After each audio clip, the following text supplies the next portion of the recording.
SIT ನೀವು ರಚನೆ ಮಾಡಿದ್ದು ತಪ್ಪು ಅಂತ ಯಾರು ಕೂಡ ಹೇಳಲಿಲ್ಲ. ಪ್ರಾರಂಭಿಕ ಹಂತದಲ್ಲಿ ಸರ್ಕಾರ ನಡೆಸ್ತಾ ಇರ್ತಕ್ಕಂಥವ್ರು ನೀವು.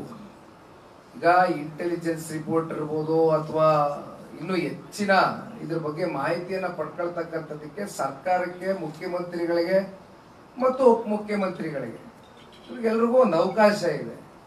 ಯಾರೋ ಒಬ್ಬ ಇಬ್ಬ 3 ಜನ ವ್ಯಕ್ತಿಗಳು ದೂರು ಕೊಟ್ಟಂತ ಸಂದರ್ಭದಲ್ಲಿ ಅದನ್ನೇ ಗಂಭೀರವಾಗಿ ತಗೊಂಡು SIT ತರಾತುರಿಯಲ್ಲಿ ರಚನೆ ಮಾಡಿದ್ರ ಅಂತಕ್ಕಂಥದ್ದು ಇವತ್ತು ಪ್ರತಿಯೊಬ್ರು ಕೂಡ ಪ್ರಶ್ನೆ ಕೇಳ್ತಾ ಇರ್ತಕ್ಕಂಥದ್ದು. ಯಾಕಂದ್ರೆ ಕಳೆದ 40-45 ದಿನದಿಂದಾನು ನಾನು ಒಂದು ನಿಮ್ಮ ಮಾಧ್ಯಮದ ಮಿತ್ರರಿಗೆ ಧನ್ಯವಾದಗಳನ್ನ ತಿಳಿಸ್ಲಿಕ್ಕೆ ಬಯಸ್ತೇನೆ. ಯಾಕೆಂದ್ರೆ ಇಂಟರ್ನ್ಯಾಷನಲ್ ಮೀಡಿಯಾ ಪ್ಲಾಟ್ಫಾರ್ಮ್ಗಳಲ್ಲಿ, ಯೂಟ್ಯೂಬ್ ಚಾನೆಲ್ಗಳಲ್ಲಿ ಯಾವ ರೀತಿ ಧರ್ಮಸ್ಥಳದ ವಿರುದ್ಧವಾಗಿ ಕೆಲವೊಂದಷ್ಟು ಎಪಿಸೋಡ್ಗಳು ಪ್ರಸಾರ ಆಯಿತು, ವ್ಯವಸ್ಥಿತವಾದಂತ ಫಂಡಿಂಗ್ಗಳನ್ನ ಮಾಡಿ ಎಪಿಸೋಡ್ಗಳು ಧರ್ಮಸ್ಥಳದ ವಿರುದ್ಧವಾಗಿ ಸಾಕಷ್ಟು ಚಾನೆಲ್ಗಳು ಪ್ರಸಾರ ಮಾಡಿದ್ರು.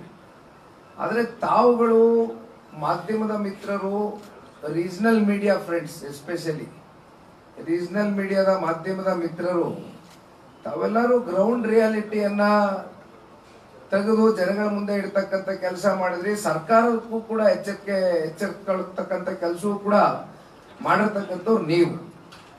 ಹಾಗಾಗಿ ಇವತ್ತು SIT ರಚನೆ ಮಾಡಿರ್ತಕ್ಕಂಥ ತಪ್ಪು ಅಂತ ನಾವು ಹೇಳಲಿಕ್ಕಿಲ್ಲ. ಆದ್ರೆ SIT ರಚನೆ ಮಾಡ್ತಕ್ಕಂಥ ಅಗತ್ಯತೆ ಇತ್ತೋ ಇಲ್ವೋ ಅಷ್ಟು ತರಾತುರಿಯಲ್ಲಿ ಇರ್ತಕ್ಕಂಥ ಸರ್ಕಾರ ಆಲೋಚನೆ ಮಾಡಬೇಕಾಗಿತ್ತು. ಅದು ನಮ್ಮ ಅಭಿಪ್ರಾಯ. ಏನ್ ಸತ್ಯ ಹೊರಗಡೆ ತಗೊಂಡ್ಬಂದಿದ್ದಾರೆ? ಅಲ್ಲ, ಯಾವ ಸತ್ಯ? ಈಗ ಯಾರೋ ಚಿನ್ನಯ್ಯ ಅಂತಕ್ಕಂಥ ಮಾಸ್ಕ್ ಮ್ಯಾನ್ ಅಂತ ತಾವುಗಳೇ ಕರೆದ್ರಿ, ಆತನಿಗೆ ಒಂದು ಹೆಸರು ಕೂಡ ಕೊಟ್ರಿ. 17 ಕಡೆ ಗುಂಡಿ ತೋಡಿದ್ರು, ಒಂದಲ್ಲ ಎರಡಲ್ಲ 17 ಕಡೆ ಗುಂಡಿ ತೋಡಿದ್ರು.